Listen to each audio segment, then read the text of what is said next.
질문을 하면서 시작하겠습니다. 여러분들 종말하면 어떤 생각, 어떤 감정, 어떤 이미지가 떠오릅니까? 종말하면 두려운 마음이 떠오릅니까? 기대감이 떠오릅니까?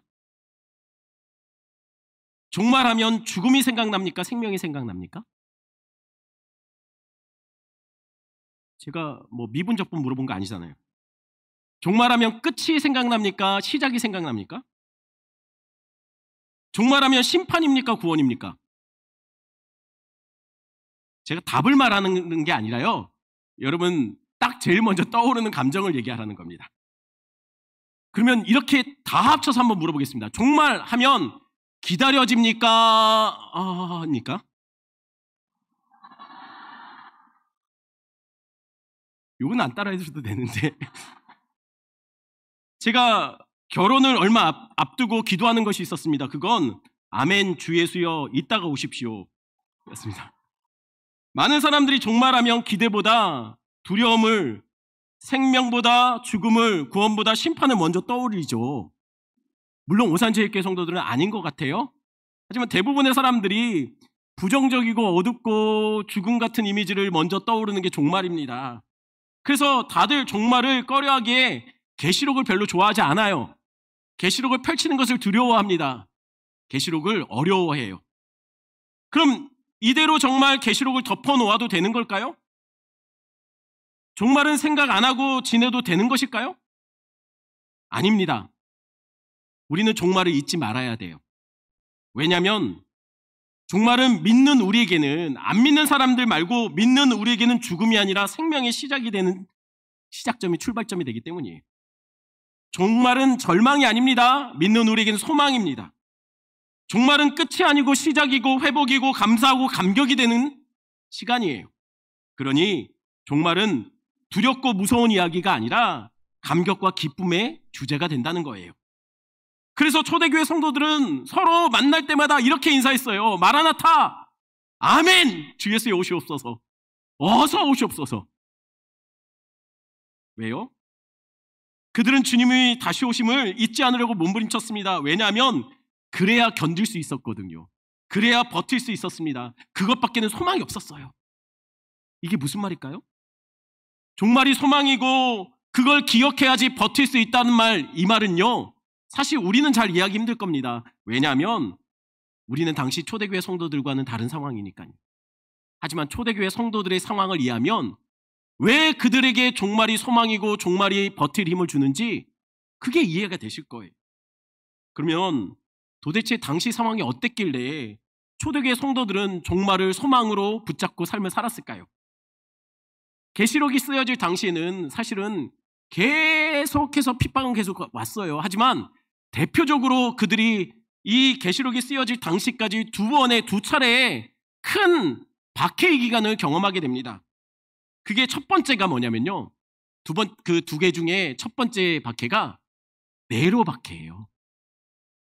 이때는 AD 64년에서 68년까지 지속된 박해인데 4년 동안 지속되었습니다. 그러면 네로는 왜 기독교를 박해했을까요? 그 이유는요.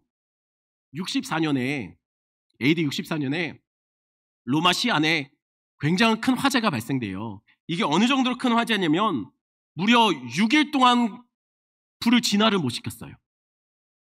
도시의 4분의 3이 다 타버립니다. 이게 기독교 박해의 출발점이 돼요. 그럼 여러분들 그런 생각이 들 겁니다. 아니, 로마의 불난 것과 기독교는 박해하는 것이 무슨 상관인가? 왜 그러냐면요. 당시에 많은 사람들이 이 화재가 일어났을 때 그 배후로 의심했던 사람이 누구냐면 네로였어요. 왜 그러냐면 실제로 네로는요. 로마를 전체적으로 좀 정비하고 싶어 했습니다. 도시가 너무 사람들이 따닥따닥 붙어 있으니까 자기 이 궁을 좀 더 넓히고 길도 확장시키고 좀 깔끔하게 정리하고 싶었습니다. 근데 도시를 재개발하려면 여러분들 제일 걸리는 게 뭐죠? 이미 들어와 살고 있는 사람들이에요. 아주 로마 중심지는 아주 사람들이 따닥따닥 붙어 있는데 이 사람들을 쫓아내면 굉장히 만만치 않은 반대에 부딪힐 것 같아요. 그래서 학자들은 추측하기를 그래서 네로는 일부러 방화를 했을 거다라고 생각해요. 그들 쫓아내려고. 근데 로마가 너무 집들이 다닥다닥 붙어 있으니까 방어를 했는데 생각보다 이게 너무 커져버린 거예요. 그래서 이 불이 나고 난 뒤에 사람들이 이게 사실이든 아니면 그냥 유언비어든 어찌됐든 소문이 퍼진 겁니다. 네로가 그랬을 것 같다. 그러니 정치적으로 네로가 굉장히 궁지에 몰린 거예요. 그래서 네로가 한 게 뭘까요? 네로가 자신에게 비난의 화살이 쏟아지자 나 안 했는데? 그리고서 그때 당시에 제일 만만하고 제일 이상한 사람들, 별종 같은 사람들 누굽니까? 쟤들이 그랬어, 기독교인들. 그래서 모든 비난의 화살이 자기가 아니라 기독교인들에게 향하게 만든 거예요. 이때로부터 기독교에 대한 엄청난 박해를 네로가 쏟아부은 겁니다. 왜냐하면 그래야 자기가 이 책임으로부터 면할 수 있으니까요. 그래서 당신은요, 예수 믿는다는 이유로 감옥에 갇혔어요. 그냥 예수 믿으면 감옥에 갇히고 매도 맞고 그냥 십자가에 매달리기도 하고 그게 당연한 것이었어요. 왜요? 예수 믿었으니까. 누군가는 산채로 가죽이 벗겨지기도 했대요. 기록들에 보면 어떤 사람은 펄펄 수온을 끓여가지고 산채로 그냥 목을 강제로 벌려서 그 안에다 들이부었기도 했다고 해요. 이뿐 아닙니다. 당시 화재와 경제 붕괴 등으로 사람들, 로마 시민들이 굉장히 스트레스가 막 폭발 직전이었어요. 그래서 이 스트레스를 풀어주기 위해서 오락거리로 제공된 게 뭐냐면 네로가 원형 경기장, 거의 뭐 10만 이상이 들어가는 원형 경기장을 만들어 놓고 기독교인을 그 안에 그냥 집어넣은 게 아니라 짐승의 가죽을 덮어가지고 보낸 거예요. 그러면 사냥에 훈련받았던 개를 그 안에다 풀어놓으면 어떻게 되겠습니까? 마치 사냥감을 추격하듯이 개들이 기독교인을 달려들어서 찢는 거예요. 기독교인들을 짐승 취급한 거죠. 그렇게 개들이 찢겨 죽어가는 장면, 기독교인이 찢겨 죽어갈 때 그 로마 시민들은 이것을 유흥거리로, 오락거리로 막 환호성 치면서 즐거워했습니다. 또 네로는 기독교인들을 장대에 매달아서 산채로 불태워서 이 로마 거리, 밤거리를 가로등으로 밝혔어요. 왜 그랬을까요? 왜냐하면 기독교인들이 이렇게 말했거든요. 우리는 세상의 빛이라. 그래? 그래서 빛으로 만들어준 거예요. 그냥 산채로 매달아 놓고 불을 붙여버린 거예요. 이때 그렇게 순교됐던 사람들 중에 우리가 잘 아는 사람이 있죠. 베드로와 바울입니다. 베드로와 바울이 네로 박해 때 죽었어요. 그러니 이 네로 박해가 얼마나 당시 초대교회에게 큰 충격이고 슬픔이고 상처고 트라우마가 됐을까요? 그래도 다행히 AD 68년 네로가 죽습니다. 그래서 그나마 박해가 좀 완화되는 듯이 보였습니다. 하지만 그때의 두려움은 잊혀지지 않았을 거예요. 그런데 약 한 20년 정도, 정확하게 말하면 22년 지났을 때 로마의 황제로 도미티안 또는 도미티아누스라고도 부르는데요. 도미티아누스가 황제에 등극합니다. 근데 이 황제가 자기가 황제로 자리에 올라가자마자 한 말이 뭐냐면 짐은 인간이 아니요. 인간 아니면 뭐죠? 신이요. 그러니 로마에 있는 모든, 내가 다스리는 모든 식민지 지역까지 다 합쳐서 자신과 로마 신 외에는 다른 신에게 예배하지 말라고 예배 금지 명령을 내려요. 그러면 이 명령에 제일 먼저 타켓이 되는 게 누구였을까요? 누가 타켓이 되었을까요? 당연히 기독교인 아닐까요? 당연히 기독교인이죠. 그게 바로 교회가 경험했던 두 번째 박해였던 도미티아누스 박해입니다. 자, 네로 박해의 출발점이 뭐였다고요? 로마 대화재였어요. 그러니 박해의 성격이 어땠을까요? 저것도 이상하다. 경멸과 혐오였어요. 그러면 박해의 범위는 어딜까요? 불낸 사람들이 어디 있을 것 같아요? 로마시나 그 주변에 있겠죠. 그러니까는 박해의 범위는 로마시와 그 중심에서 조금 외곽 지역 정도로 한정된 박해였어요. 하지만 도미티아누스 박해의 출발점은 뭡니까? 황제 숭배예요. 그러니 성격이 좀 달라요. 네로 박해는 그냥 단순히 예수 믿는 거에 중요한 게 아니라 기독교인이기 때문에 박해를 한 거예요. 경멸하고. 그리고 범위도 좁아요. 하지만 도미티아누스는 교회를 분열시키고 이간질하고 그 다음 배교하도록 만들었어요. 신앙만 버리면 아무 일도 없을 거야 라고 했다는 거예요. 그리고 이 핍박의 범위도 자기가 다스리는 모든 식민지까지 확대했어요. 그러면 그런 배교의 유혹에 고집스럽게 신앙을 지킨 기독교인들은 어떤 현실과 마주하게 되었을까요? 그들이 마주하게 된 세상은 이렇습니다. 모두가 지켜보는 가운데 화형을 당하기도 했어요. 십자가에 매달리기도 합니다. 또는 원형 경기장에 자기가 젖먹이는 아이와 함께 엄마가 던져지기도 해요. 모두가 보는 앞에서 사자의 먹잇감이 돼요. 자기 자녀와 함께, 가족과 함께. 그럼 그때 배교한 사람들은 어떻게 되었을까요? 배교했던 사람, 신앙을 버렸던 사람들은 어디 있었을까요? 그때 전해지는 이야기에 따르면요, 로마 병사들은 배교한 사람들을 정기적으로 그 배교에 대해서 확인을 했대요. 그래서 확인하는 방법, 진짜 배교한 것이 맞는지 그 진정성을 확인하기 위해서 자주 이 원형 경기장이나 화형장 제일 앞자리에 앉혔대요. 제일 앞자리에 앉혀서 그들은 뭐 했을까요? 자기 한때 동료였던, 믿음의 동지였던 사람들이 앞에서 뜯겨지는 소리, 막 그 사자가 그 아기의 머리를 할 때요, 이 뼈가 부스러지는 소리가 들렸대요. 그 앞자리에 앉아서 그들이 하는 역할은 다른 역할이 아니었어요. 와! 왜 그러죠? 이게 확인하는 거예요. 진정 배교한 게 맞는지.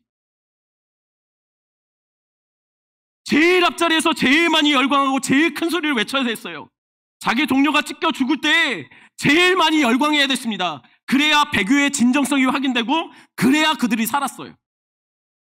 그럼 한때 동료였던 그들이 배교한 모습, 자기의 죽음을 향해서 열광하는 모습을 보는 원형 경기장 안에 있는 성도들의 마음은 어땠을까요? 분노, 미움, 이런 마음이 들었을까요? 글쎄요. 남겨진 기록들에 보면 사실은 그런 마음들보다 오히려 사자에게 찢겨 죽는 육신만큼 마음이 많이 찢겨졌나 봐요. 왜냐하면 오죽하면 그들이 그랬겠나 라는 생각이 대부분의 생각이었나 봐요. 제일 앞자리에서 배교한 사람들의 마음은 또 어땠을까요? 환호하고 있지만, 열광하고 있지만, 그들이 정말 예수를 안 믿어서 배교를 했을까요? 살려고 그랬을 거예요. 죄송한 얘기지만 여기 있는 우리들이 만약에 그때 시대에 그와 같은 상황이 되었다면 우리는 배교 안 했을까요? 자신 있게 말할 수 있습니까? 그걸 너무 잘 알기에 그들은 이해했을 거라는 거예요. 오죽 힘들었으면 그랬을까?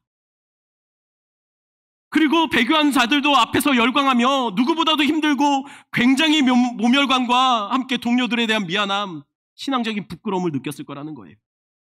그래서 결국 도미티아누스 박해 때 기독교인들이 선택한 것이 있었습니다. 그게 바로 이거예요. 영상 같이 한번 보겠습니다.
결국 도미티아누스 박해를 피해서 도망칠 곳은 두 개의 선택지가 있었죠. 하나는 배교하는 것, 그러면 살았습니다. 또는 살기 위해서 땅을 파고 깊이 숨어 들어가는 곳, 그게 바로 카타콤이라고 부르는, 우리가 알고 있는 카타콤이라고 불리는 곳입니다. 이 카타콤의 길이가 무려 20km에 달하기도 한다고, 20km에 달하기도 한다고 해요. 그걸 손으로 파 간신히 한 명만 지나갈 수 있는 길이 좁고 어두운, 그리고 굉장히 복잡하게 만들었어요. 왜냐하면 이렇게 해야 로마 군이 들어와도 길을 잃고 자신들은 도망칠 수 있으니까요. 살기 위해, 신앙을 지키기 위해 손으로 땅을 파고 들어가 그곳에 숨어 지내고 산 겁니다. 그런데 살기 위해 들어갔지만 핍박의 기간이 3세기를 지속되면서 결국 그들은 그곳에서 죽었어요. 무덤이 그곳에 차곡차곡 채워지게 되었다는 거예요. 그러니 당시 기독교인들이 가장 힘든 것이 무엇이었을까요? 박해였을까요? 두더지처럼 땅속에 숨어 들어가야 하는 불편함이었을까요?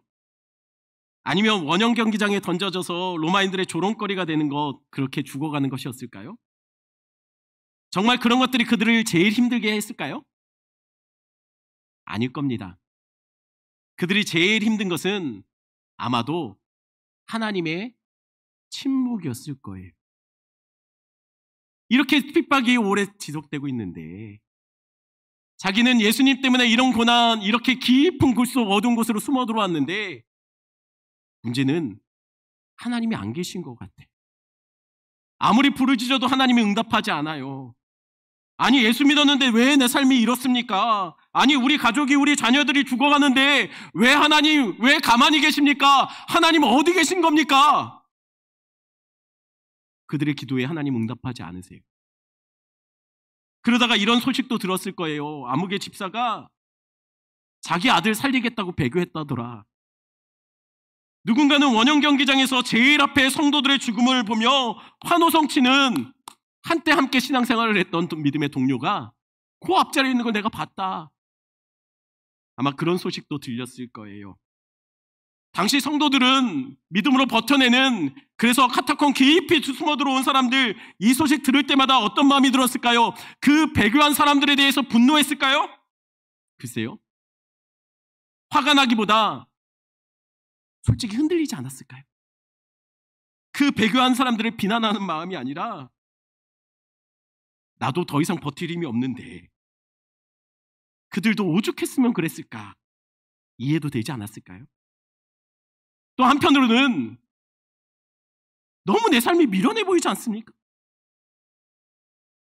이 지긋지긋한 삶 나도 해방되고 싶은데, 그래서 그들이 부럽기도 해요. 버텼지만 하나님은 아무 얘기도 하지 않으십니다. 한 명 한 명 믿음의 대열에서 이탈하고 있어요. 그러면서 점점 자신도 과연 내가 이 싸움에서 끝까지 버틸 수 있을지 자신감이 없어져요. 왜요? 지쳤으니까. 이렇게 살아봤자 뭐합니까?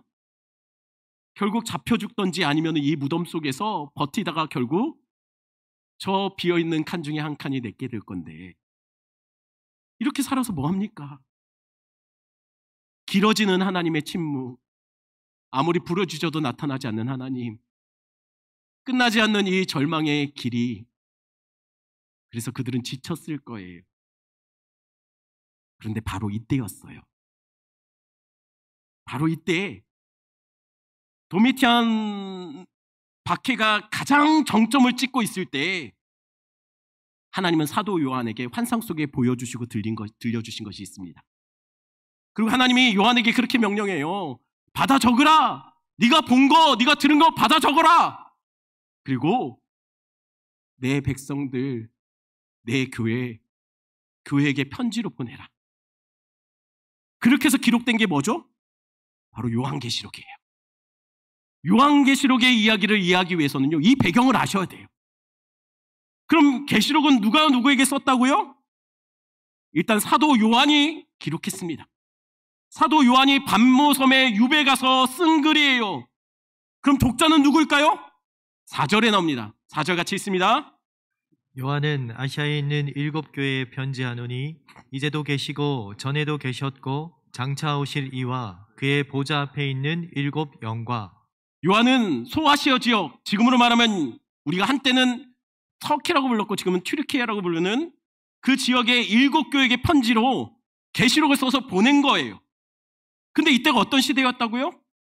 한참 도미티아누스 박해로 인해 교회가 어려움을 당하던 때, 그래서 다들 살겠다고 땅굴 깊이 파고 들어가던 때였어요. 그래서 바울이 이 7교회에게 무엇을 강조하고 있습니까? 바울이 강조하는 건 이거예요. 아마도 우리가 화요일 새벽에 다루게 될 건데요. 이 7교회에게 바울이 계속 끊임없이 말하는 건 뭐냐면, 이겨라! 이긴 자가 되라! 끝까지 견디라! 끝까지 충성해라! 이기는 자에게 생명의 면류관이 주어질 것이다! 라는 거예요. 견뎌야 이긴다! 버티는 자가 승리의 면류관을 받는다! 그러니 무너지지 마라! 배교하지 마라! 신앙의 자리에서 이탈하면 안 된다! 끝까지 버텨라! 왜요? 우리 주님 속히 온다! 우리 주님 속히 오시니 버텨내라는 거예요. 신앙의 자리에서 이탈하면 안 된다는 거예요. 그런데 사실 당시 기독교인들 버텨야 되는 것은 다 알고 있죠. 여태까지 그렇게 버텨왔지 않습니까?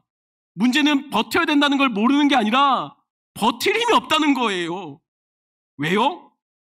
점점 하나님에 대한 확신이 없어져 가고 있거든요. 아무리 우리가 주님의 이름으로 고통받고 있어도 하나님 나타나지 않아요.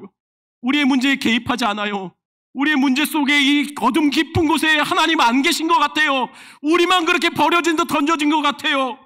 그러니 버틸 힘이 없는 거예요. 하나님 정말 계신가? 아니, 계시면 하나님의 백성들에게 하나님 왜 이러시는가? 그들은 점점 힘을 잃고 있습니다. 지쳐가고 있어요.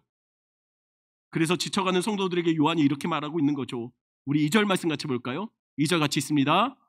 요한은 하나님의 말씀과 예수 그리스도의 증거 곧 자기가 본 것을 다 증언하였느니라.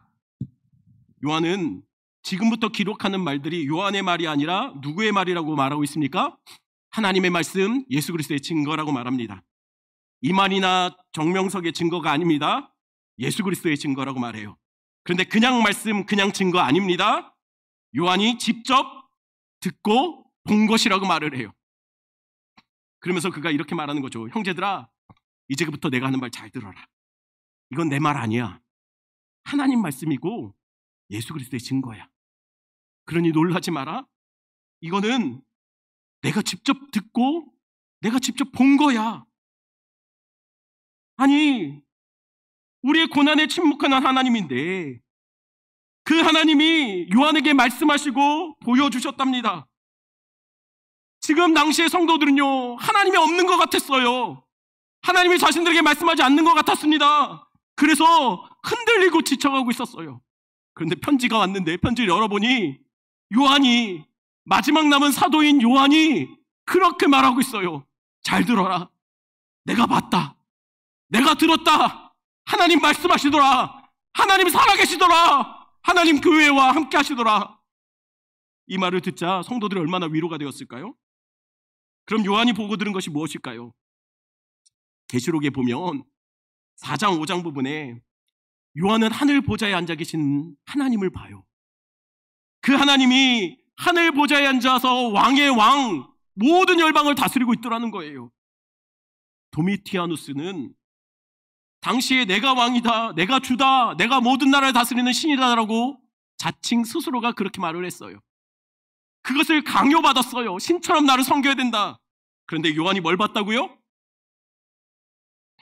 도미티아누스가 앉아있는 것과는 비교가 안 된 훨씬 높고 더 영화로운 보좌에 하나님이 앉아 계셨어요. 하나님이 도미티아누스보다 훨씬 높은 곳에 앉아 계셔서 세상 열방을 다스리고 통치하고 계시더라는 거예요. 그리고 그 곁에 누가 있었습니까? 죽음 당하셨지만 승리하신 어린 양 예수가 있더라는 거예요. 그렇게 꿈에 그리던 주님이 거기 있더라는 거예요. 그 주님이 그 모습 속에서 뭘 보여줬냐면, 그 예수가, 그 승리하신 주님이 지금 박해당하고 있는 성도들을 박해하는 그 대적자들을 후에 심판하시는 장면을 요한이 직접 눈으로 본 거예요. 그러니 요한은 계시록에 계속 반복해서 말하는 게 있습니다. 뭐냐면 끝까지 버텨라. 이겨야 생명의 면류가 넣는다. 견디라, 버티라. 왜요? 내가 봤다. 뭘요? 우리 주님 이기시더라. 우리 주님 속해 오시더라. 우리 주님 오셔서 너희의 대적자들을 하나님이 심판하시더라. 그러니 견뎌라. 비록 대적자들이 힘과 권세를 누리는 것 같아요.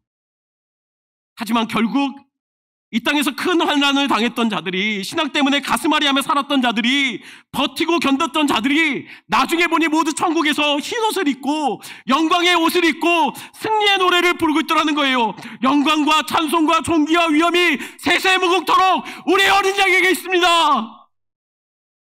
그들이 승전가를 부르고 있더라는 거예요. 그래서 말을 하는 거예요. 내가 봤다. 우리가 이겼더라. 우리 주님이 속해 오시더라. 우리 주님이 승리하셨더라. 우리가 이긴다. 그러니 버텨라. 그러나 어쩌면 이 얘기를 듣는 당시 성도들은 그런 생각이 들었을 거예요. 뭐 그런다고 달라질 거 있나? 왜요? 그건 나중에 나중에 먼 미래에 있을 이야기 아닙니까? 지금 버티고 견디는 게 힘든데 미래의 승리가 뭐가 중요합니까? 그래서 요한이 예수 그리스도를 이렇게 소개합니다. 1장 4절 말씀 같이 읽습니다. 요한은 아시아에 있는 7교회에 편지하노니 이제도 계시고 전에도 계셨고 장차 오실 이와 그의 보좌 앞에 있는 7 영과. 예, 이제도 계시고 전에도 계셨고 장차 오실 이입니다. 8절 말씀 또 같이 읽겠습니다. 8절 주 하나님이 이르시되 나는 알파와 오메가라. 이제도 있고 전에도 있고 장차 올 자요 전능한 자라 하시더라. 상식적으로 4절 8절 읽으실 때 뭔가 이상한 것 같지 않습니까? 뭐가 이상하죠? 보통 사람들은 시간을 순서를 나열할 때 어떻게 순서를 나열합니까? 과거, 현재, 미래입니다. 근데 4절과 8절에는 시간 배열이 어떻게 되어 있습니까? 이제, 전에, 장차입니다. 현재, 과거, 미래예요. 보통은 과거, 현재, 미래입니다. 그런데 요한은 이 계시록에서 현재, 과거, 미래를 써요. 왜 현재가 앞으로 왔을까요? 당시에 이 기록하는 문화적인 기술 방법 중에 뒤에 있어야 될 것을 앞으로 끌어당기는 순서가 바뀌는 것들이 많이 있었어요. 무슨 목적으로 그랬을까요? 강조예요. 지금 요한은 하나님과 예수 그리스도가 지금 계신 분으로 강조하는 거예요. 왜요? 당시 성도들에게 절실한 게 뭡니까? 진짜 절실한 게 뭘까요? 과거에 놀라운 역사를 일으키신 우리 주님을 붙잡는 걸까요? 아니면 언젠지 모르지만 나중에 오실 승리하실 주님을 붙잡는 것을 그들이 절실하게 원했을까요? 아니에요. 그들이 원한 것은 지금이에요. 지금. 왜요? 지금 버틸 힘이 없어요. 당장 이겨낼 힘이 필요했어요. 그런 당시 성도들에게 요한이 내가 봤다. 예수 그리스도를, 우리 하나님의 모습을. 그런데 그 모습이 어떻다고요? 어제도 계셨고 장차 오실 주님이지만 지금이다. 지금도 살아계신다. 지금도 살아계셔서 교회와 함께 하시더라. 그러니 계시록이 정말 강조하는 것은요, 앞으로 오실 종말의 이야기가 아니에요. 과거에 역사하신 하나님도 아닙니다. 지금 살아서 우리에게 역사하시는 하나님, 지금 살아계셔서 우리와 동행하시는 예수 그리스도의 이야기가 계시록이에요. 다시 말씀드립니다. 계시록은 미래에게 무게가 있는 책이 아니에요. 자꾸만 이단들이나 어떤 종교들이 자꾸만 계시록을 다루면서 미래의 무게를 두고서 얘기해요. 그거는요, 계시록을 잘 몰라서 하는 얘기예요. 계시록은 미래 이야기가 아니라 지금 이야기예요. 지금 버티고 지금 잘 견디고 신앙에서 견고하게 쌓아가면 결국은 승리하신 주님을 만나게 될 것이라는 거예요. 그러니 종종 이것을 가지고 자꾸만 종말 이야기만 하며 가족을 떠나고 현실의 삶에 좀 동떨어진 삶을 유도하는 그런 종교 사이비들이 있죠. 아닙니다. 다시 말씀드리지만 계시록은 지금 우리가 최선을 다해서 믿음을 지켜낸다면 최후의 이런 승리가 주어질 것이라는 것을 약속하는 책이, 지금의 무게를 두고 있는 책이 계시록입니다. 그래서 그런 고백들을 했나 봐요. 어떤 고백이요? 우리 봤던 영상 나머지 부분 마저 보겠습니다.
카타콤은 살려고 들어간 곳이 아니에요.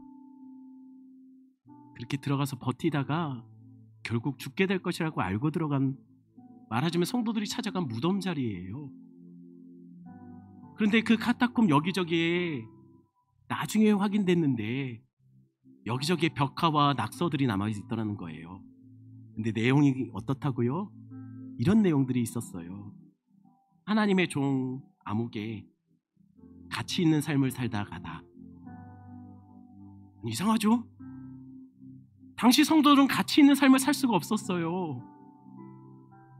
그냥 짐승 취급받고 만나면 때리고 죽여도 되는 사람, 길가에 버려진 돌멩이 같은 취급받는 사람, 아무리 밟아 누르고 잡아 죽이고 불에 태워도 그들이 믿는 하나님에게조차 버려진 듯 아무런 반전을 일으킬 수 없는 자들이 바로 형편없는 자들, 가치 없는 자들이, 당시에 제일 형편없는 자들이 기독교인이었어요.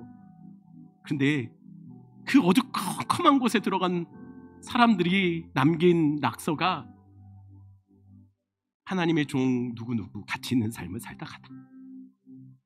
그리고 거기에 덧붙여 이런 글도 적혀 있었어요. 하나님, 저는 당신을 이곳에서, 이 어둠 속에서 숨긴 것을 후회하지 않습니다. 또는 부모가 아들에게 이렇게 남긴 글도 있습니다. 울지 마라 아들아, 죽음은 영원한 것이 아니란다. 왜 초대교회 성도들은 당당히 원형 경기장 사자 앞에 설 수 있었을까요? 어떻게 초대교회 성도들은 그 어둠에 갇혔음에도 후회하지 않는 삶을 살았다라고 고백했을까요? 제일 앞자리에 배교한 자들을 보면서 어떻게 죽음 앞에서 그들은 물러서지 않았을까요?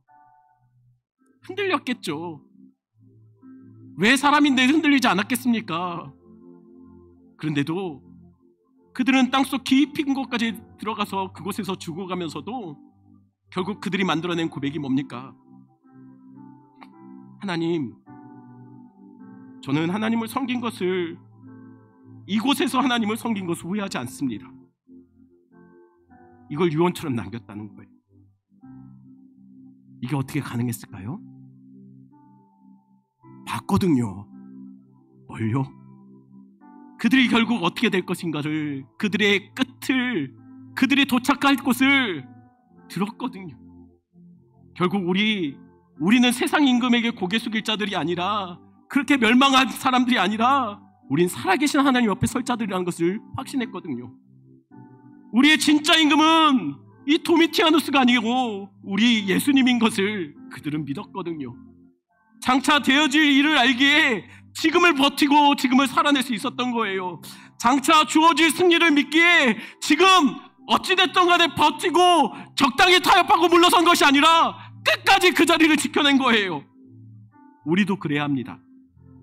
비록 우리는 이 땅에서 형편없는 모습으로 살아도, 비록 세상이 우리 신앙을 조롱하며 이해할 수 없는 사람 취급한다 할지라도 끝까지 견디는 자가 되어야 합니다. 왜요? 견디는 자가 이깁니다. 버티는 자가 이겨요. 이기는 자에게 생명의 면류관이 주어져요. 그러기 위해서는 우리는 승리하신 예수 그리스도를 붙잡아야 합니다. 지금을 믿음으로 살아내십시오. 우리의 결국은 우리가 주님 앞에 서는 날, 우리의 진정한 왕, 세상을 주인 삼는 것이 아니라 우리의 진정한 주인 되신 그분 앞에 설 때 우리 주님 그렇게 말씀하실 거예요. 잘했다. 착하고 충성된 종아. 우리 말씀 생각하시면서 이 찬양 부릅니다.